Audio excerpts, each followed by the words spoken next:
여러분은 지금 이 순간 여러분 곁에 있는 사람이 정말 여러분의 삶을 풍요롭게 만들어주는 사람인지 한 번쯤 깊이 생각해 본 적 있으신가요? 혹시 여러분을 피곤하게 하거나 부정적인 감정에 빠지게 만드는 사람은 아닌가요? 오늘 방송은 노후의 삶에서 꼭 피해야 할 인간관계에 대해 이야기합니다. 그 중에서도 가난한 친구라는 말의 진정한 의미를 함께 깊이 고민해 보려 합니다. 박경자님은 올해로 68세가 되셨습니다. 은퇴 후에는 지역 복지관에서 진행하는 작은 독서 모임을 통해 새로운 친구들을 사귀었습니다. 그 모임에서 경자님은 정순옥님과 가까워졌습니다. 순옥님은 늘 밝은 미소를 띠고 있었지만 모임이 끝나고 난 뒤에도 계속 이야기하길 좋아했습니다. 주제는 주로 자신의 어려운 상황이었죠. 남편의 질병, 자녀와의 갈등, 그리고 경제적 어려움이 주된 이야기였습니다. 처음에는 경자님도 순옥님의 이야기를 들어주며 위로를 건넸습니다. 하지만 시간이 지날수록 순옥님과의 대화는 경자님의 마음을 더욱 무겁게 만들었습니다. 순옥님의 부정적인 이야기들은 마치 끝없는 터널 같았고 경자님은 점점 자신도 모르게 삶의 활기를 잃어갔습니다. 어느 날 경자님은 문득 생각했습니다. 왜 나는 이 관계를 이어가고 있을까? 정말 이 관계가 나에게 필요한 걸까? 그 질문은 경자님에게 삶의 방향을 새롭게 정리하는 계기가 되었습니다.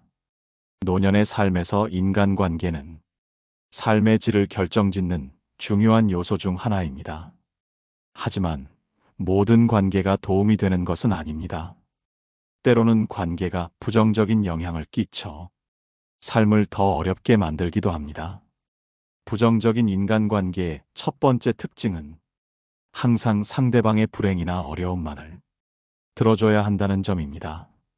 이런 관계에서는 본인의 삶과 감정은 제쳐두고 상대방의 이야기에만 에너지를 쏟게 됩니다. 두 번째로 부정적인 관계는 스스로에 대한 존중감을 떨어뜨립니다. 상대방의 불평과 요구를 들어주다 보면 자신의 시간과 에너지를 잃고 결국 삶에 대한 의욕마저 줄어들게 됩니다. 마지막으로 부정적인 관계는 미래에 대한 희망을 없애버립니다. 지속적인 부정적인 대화는 긍정적인 사고방식을 저해하고 나아가 건강에도 악영향을 미칠 수 있습니다. 부처님은 인간관계에 대해 이렇게 말씀하셨습니다. 함께하는 사람이 너를 괴롭게 한다면 그 관계는 너의 길이 아니다.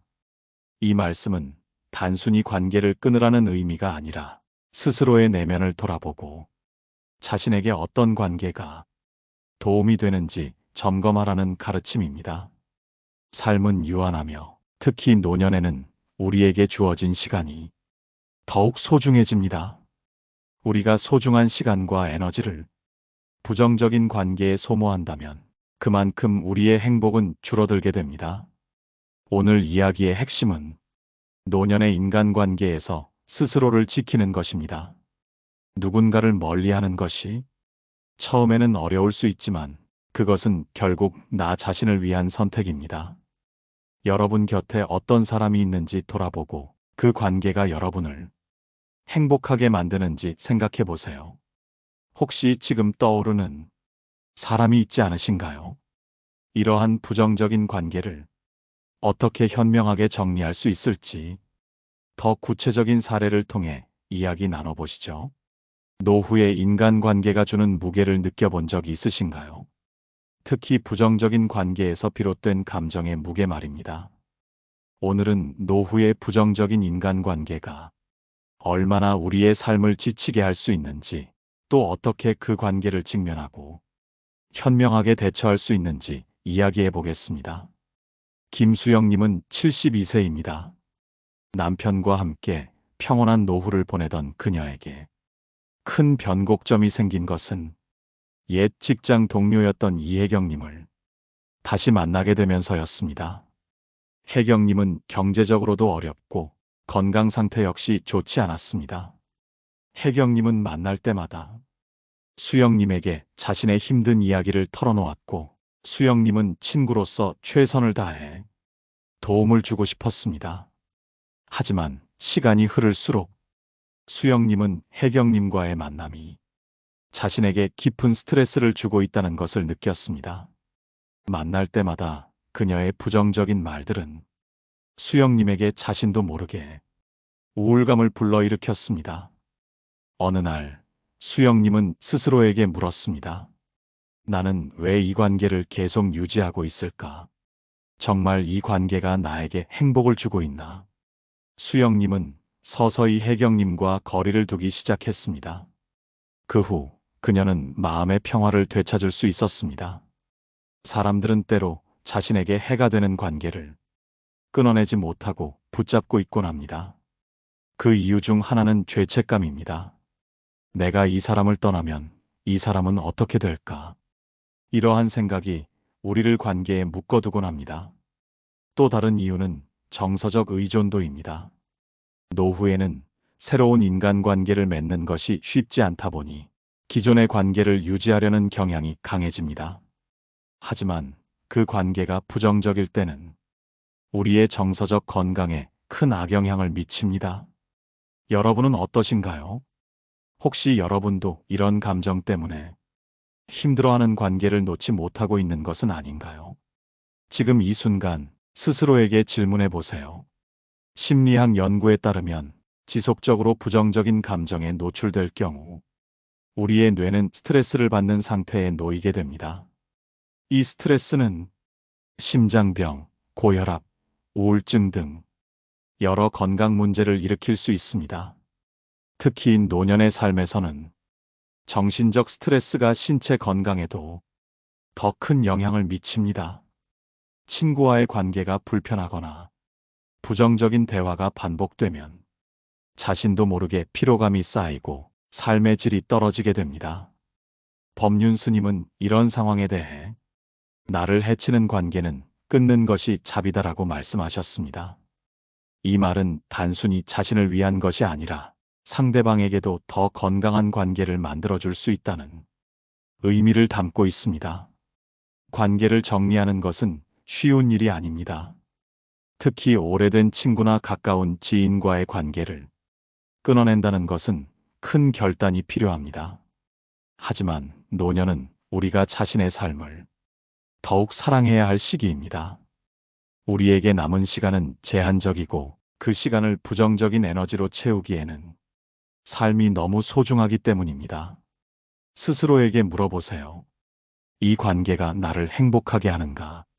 만약 그렇지 않다면 그 관계를 재정비할 필요가 있습니다. 자신을 위한 선택이 결국 더 큰 평화를 가져다 줄 것입니다.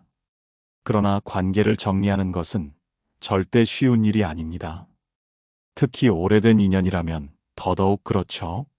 하지만 우리의 마음과 건강을 지키기 위해 때로는 용기가 필요한 선택입니다. 이번 파트에서는 부정적인 인간관계를 정리하는 방법과 그로 인해 삶에 어떤 변화가 일어날 수 있는지 깊이 이야기해 보겠습니다. 박현정님은 68세의 은퇴자로 최근까지도 매주 친구들과 함께 모임을 이어오고 있었습니다. 그 중에서도 중학교 동창 이정자님과는 특히 더 가까운 사이였습니다. 하지만 정자님은 늘 만날 때마다 다른 친구들에 대한 뒷말을 하고 현정님의 사소한 선택마저 비난과 조롱의 대상으로 삼곤 했습니다. 현정님은 처음에는 그냥 웃어넘겼습니다. 오래된 친구잖아. 이해해야지. 하지만 시간이 지날수록 정자님의 태도는 현정님의 마음에 큰 부담이 되었고 그 모임마저도 피하고 싶다는 생각이 들었습니다. 결국 현정님은 용기를 내어 정자님에게 솔직한 마음을 전했습니다. 나는 내가 중요하지만 우리가 만날 때마다 내가 힘들어지는 것 같아. 우리 관계를 잠시 쉬는 게 좋을 것 같아. 현정님의 이 선택은 처음에는 큰 공허함을 가져왔지만 곧 마음의 평화와 새로운 인간관계를 맺을 수 있는 여유를 가져다 주었습니다. 부정적인 인간관계를 정리하기 위해 먼저 해야 할 일은 스스로의 감정을 인정하는 것입니다. 나는 이 관계에서 스트레스를 받고 있다. 이 사람이 내 삶에 부정적인 영향을 미치고 있다. 이것을 명확히 인식해야 합니다. 둘째, 정리의 과정을 서두르지 않아야 합니다. 상대방과 거리를 두고 자연스럽게 대화를 줄이는 것부터 시작할 수 있습니다. 모든 관계를 한 번에 끊으려고 하면 그 과정에서 더 큰 상처를 받을 수도 있습니다. 셋째, 필요한 경우 솔직하게 자신의 생각을 전하는 것도 중요합니다. 우리가 만날 때마다 느끼는 부담감 때문에 잠시 거리를 두는 것이 좋을 것 같다. 이렇게 차분하게 대화한다면 상대방도 당신의 마음을 이해할 기회를 가질 수 있습니다. 넷째, 정리를 마친 후에는 자책하지 않는 것이 중요합니다. 자신을 위해 내린 결정이라는 것을 스스로 인정하고 그 시간에 더욱 행복한 활동을 채워야 합니다. 공자는 이런 말을 남겼습니다. 가까이 해야 할 사람과 멀리 해야 할 사람을 구분할 줄 아는 것이 군자의 삶이다. 이는 단순히 이익을 따지는 것이 아니라 스스로를 지키기 위해 건강한 경계를 설정하는 것의 중요성을 강조한 말입니다.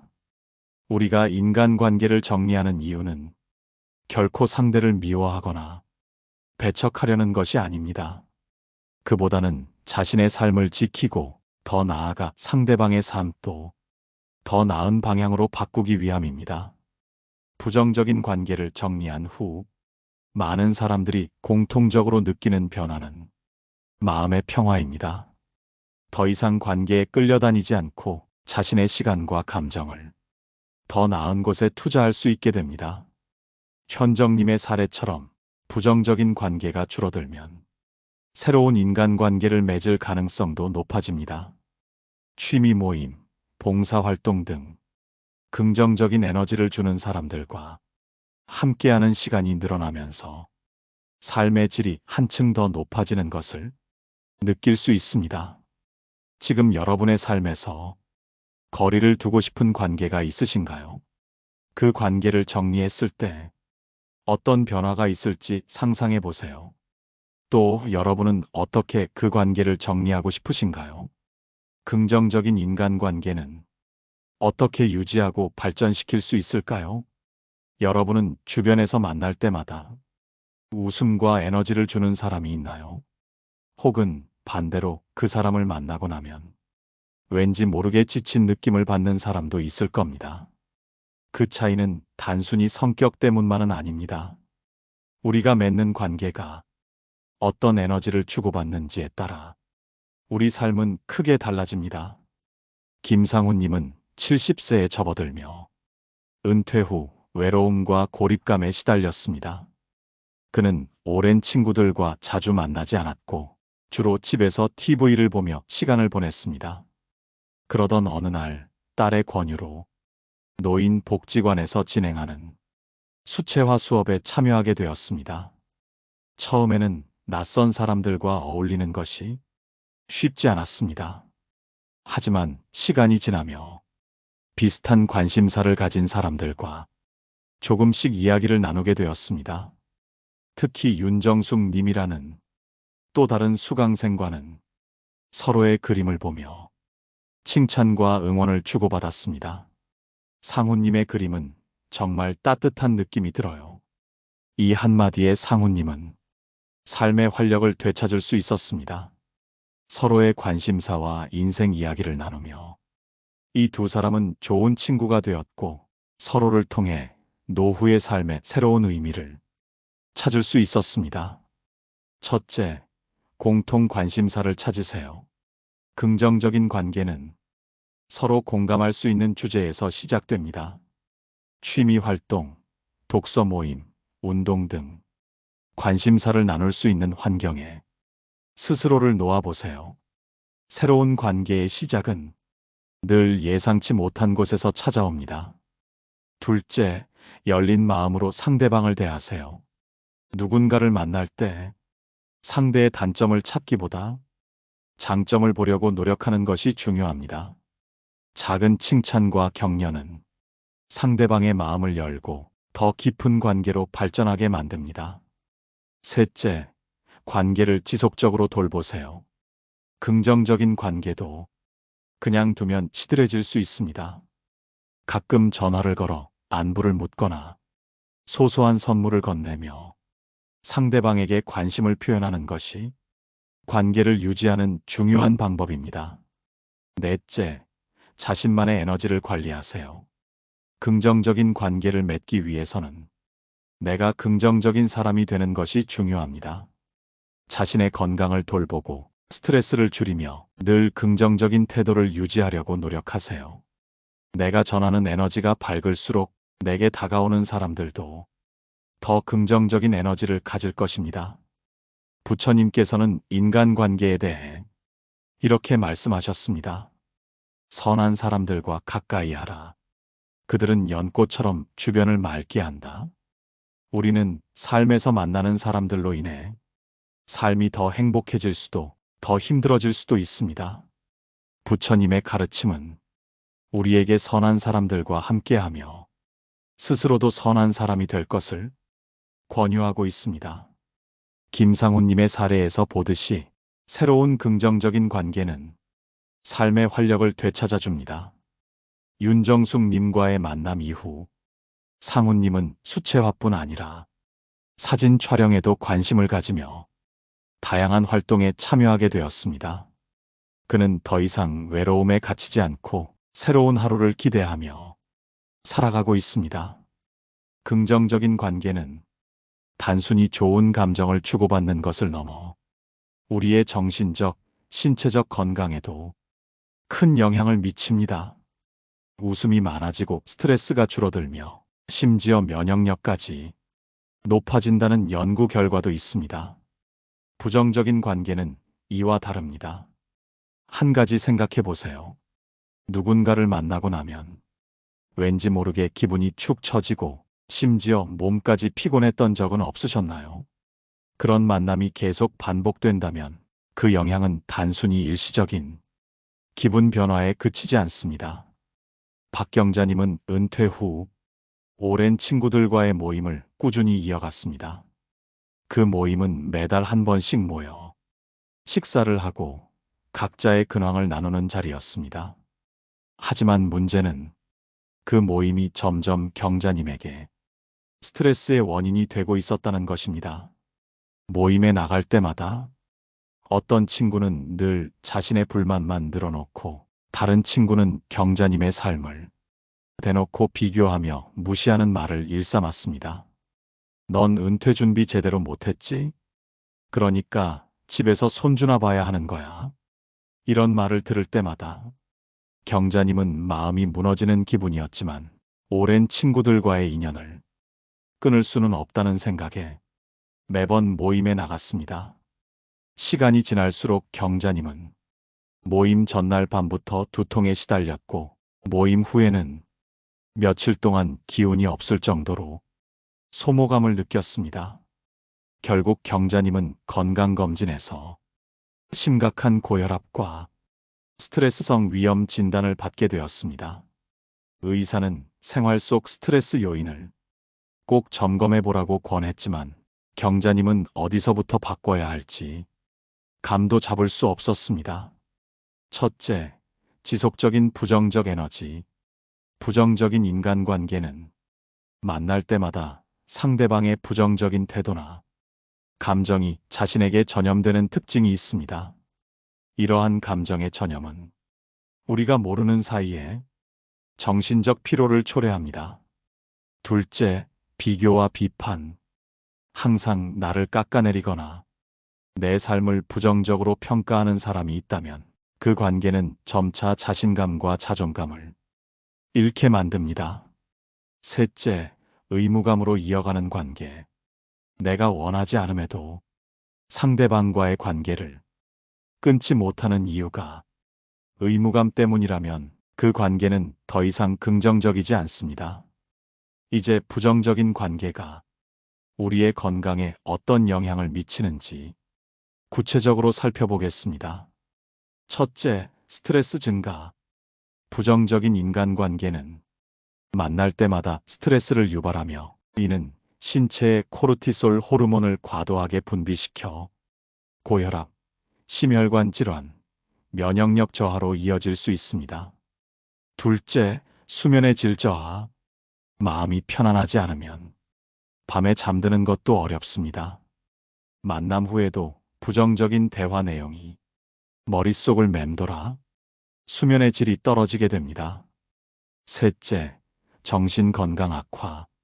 오랜 시간 부정적인 관계를 유지하다 보면 우울증, 불안장애와 같은 정신 건강 문제를 겪을 가능성이 높아집니다. 넷째, 전반적인 삶의 만족도 감소. 부정적인 관계는 우리의 삶에서 기쁨과 만족감을 점차 빼앗아 갑니다. 부처님은 관계에 대해 이렇게 말씀하셨습니다. 진흙탕 속에서 연꽃처럼 피어나라. 그러기 위해선 자신을 더럽히는 환경을 벗어나는 용기가 필요하다. 이 말씀은 우리의 인간관계에도 적용될 수 있습니다. 스스로를 병들게 하는 관계에서 벗어날 용기가 없다면 우리는 건강과 행복을 스스로 포기하게 되는 셈입니다. 박경자님은 결국 의사의 권유와 자녀들의 조언으로 오랜 친구들과의 모임을 정리하기로 결심했습니다.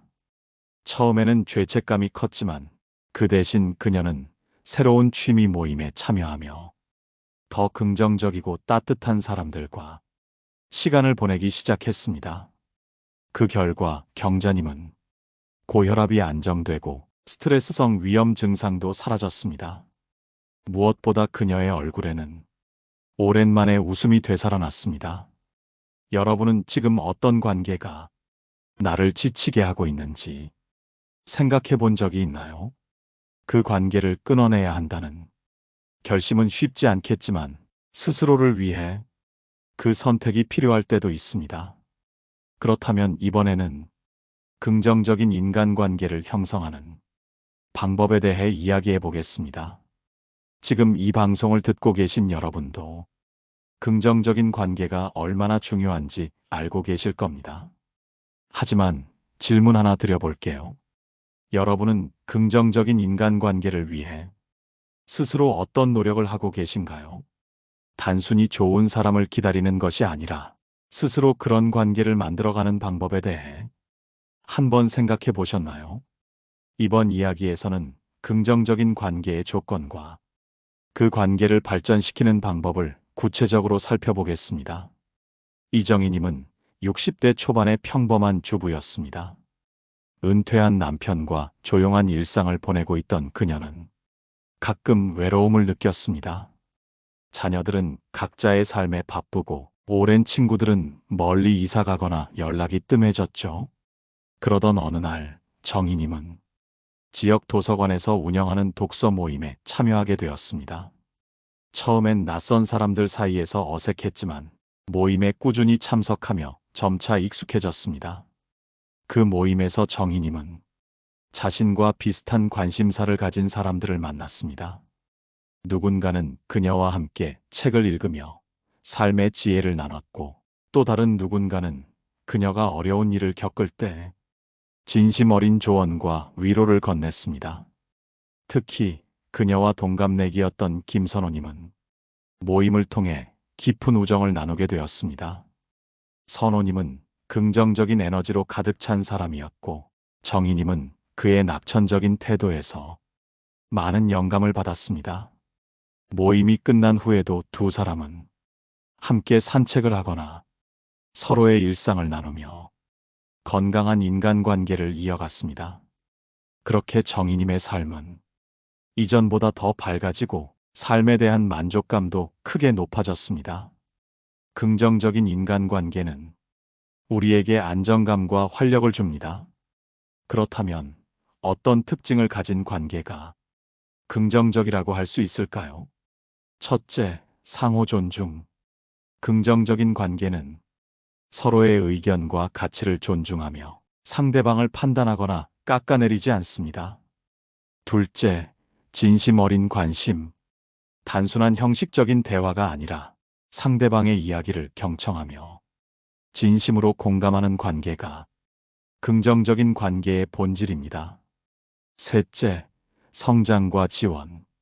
긍정적인 인간관계는 서로가 더 나은 사람이 될 수 있도록 격려하고 지지하는 역할을 합니다.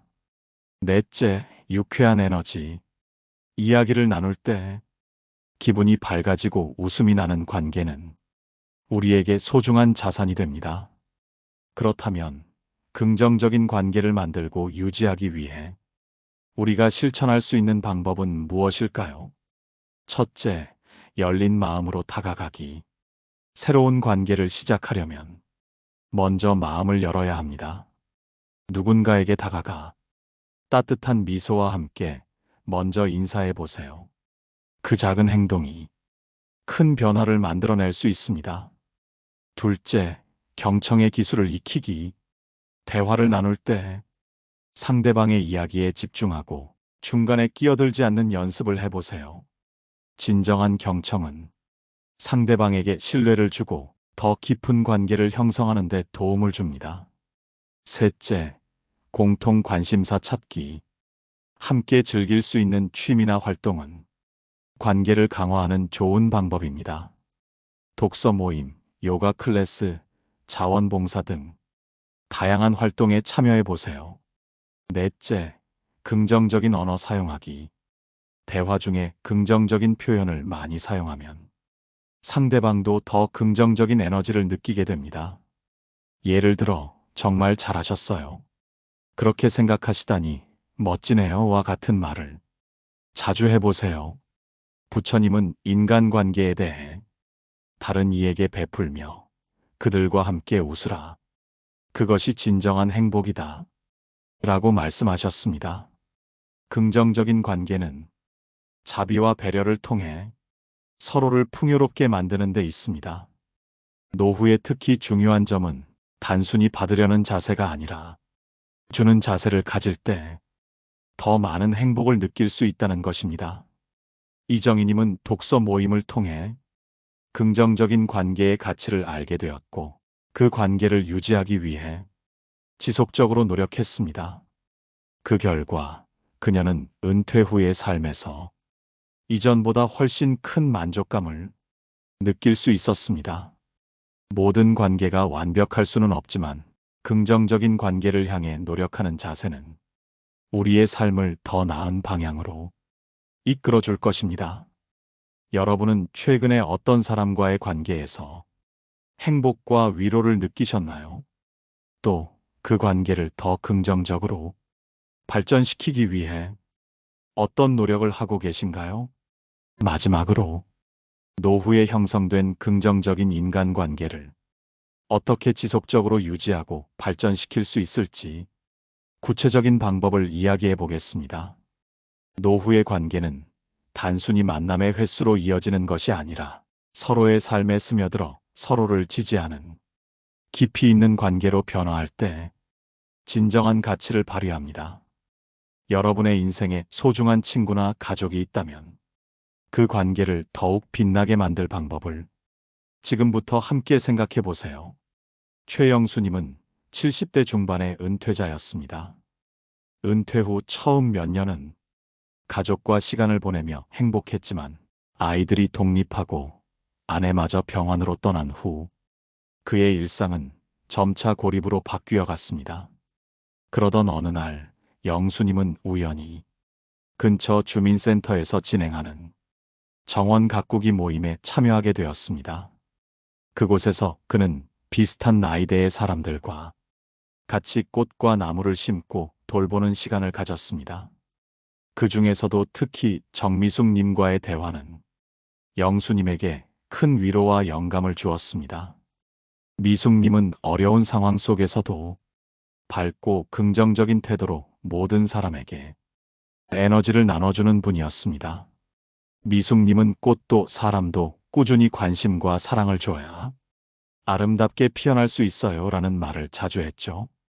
영수님은 이 모임을 통해 관계를 유지하려면 노력이 필요하다는 것을 깨닫게 되었습니다.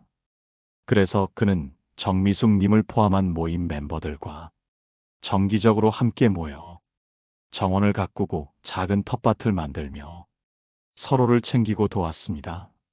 그렇게 이어진 관계는 그의 노년을 풍요롭고 행복하게 만들어 주었고 그는 더 이상 외롭지 않았습니다. 노년기에 들어서면 관계를 유지하는 것이 젊었을 때보다 더 큰 노력을 필요로 합니다. 왜냐하면 우리의 시간과 에너지가 제한적이기 때문입니다. 그렇다면 어떤 원칙이 관계를 오래도록 유지하는 데 도움이 될까요? 첫째, 정기적인 소통. 만나기 힘들더라도 전화나 메시지를 통해 꾸준히 안부를 묻는 것만으로도 관계를 유지할 수 있습니다. 둘째, 기억의 공유. 함께 했던 즐거운 순간이나 추억을 종종 꺼내 이야기하면 관계의 깊이를 더할 수 있습니다. 셋째, 감사 표현. 사소한 도움이나 따뜻한 말 한마디에도 감사함을 표현하면 상대방은 더 큰 애정을 느끼게 됩니다. 넷째, 서로의 삶 존중. 상대방이 처한 환경과 입장을 이해하고 이를 존중하려는 태도를 유지해야 합니다. 다섯째, 함께하는 활동. 공통된 취미나 활동을 공유하면 만남이 더욱 의미 있고 즐겁습니다. 부처님은 인간관계에 대해 모든 관계는 자신의 마음에서 시작된다. 자신이 원하는 대로 상대를 대하라. 라는 말씀을 남기셨습니다. 이 가르침은 노후에도 유효합니다. 우리가 긍정적인 마음으로 상대를 대한다면 그 관계는 자연스럽게 건강하고 따뜻하게 유지됩니다. 특히 불교에서는 타인과의 관계를 자신의 업으로 여기며 상대를 대하는 태도가 자신의 삶에 영향을 미친다고 강조합니다. 따라서 친절함과 배려는 우리 자신에게 돌아오는 선물이기도 합니다. 심리학에서는 관계를 유지하는 데 중요한 요소로 감정적 투자를 꼽습니다. 이는 상대방과 정서적으로 연결되기 위해 시간과 에너지를 쏟는 것을 의미합니다. 예를 들어 상대방의 기쁨과 슬픔에 진심으로 공감하고 함께 느끼는 태도는 그 관계를 더 깊고 안정적으로 만들어줍니다. 감정적 투자는 단순히 물리적으로 함께 있는 것보다 훨씬 큰 효과를 발휘합니다. 최영수님은 정원 가꾸기 모임을 통해 새로운 관계를 형성하고 그 관계를 유지하기 위해 끊임없이 노력했습니다. 그는 스스로의 외로움을 극복했을 뿐만 아니라 주변 사람들에게도 긍정적인 영향을 미쳤습니다. 이제는 정원뿐만 아니라 그의 마음속에도 아름다운 꽃이 피어났습니다. 여러분은 지금 어떤 관계를 소중히 여기고 계신가요? 그리고 그 관계를 더 오래 지속하기 위해 무엇을 실천할 수 있을까요? 오늘 방송은 여기까지입니다. 노후의 인간관계는 우리의 삶을 풍요롭게 만드는 가장 큰 자산입니다. 이번 방송이 여러분께 작은 위로와 새로운 깨달음을 드렸기를 바랍니다. 방송이 마음에 드셨다면 좋아요와 구독, 그리고 댓글을 남겨주세요. 여러분의 참여가 이 방송을 더 의미 있게 만들어줍니다. 오늘도 행복한 하루 보내세요. 감사합니다. 노후에 빛나는 지혜였습니다.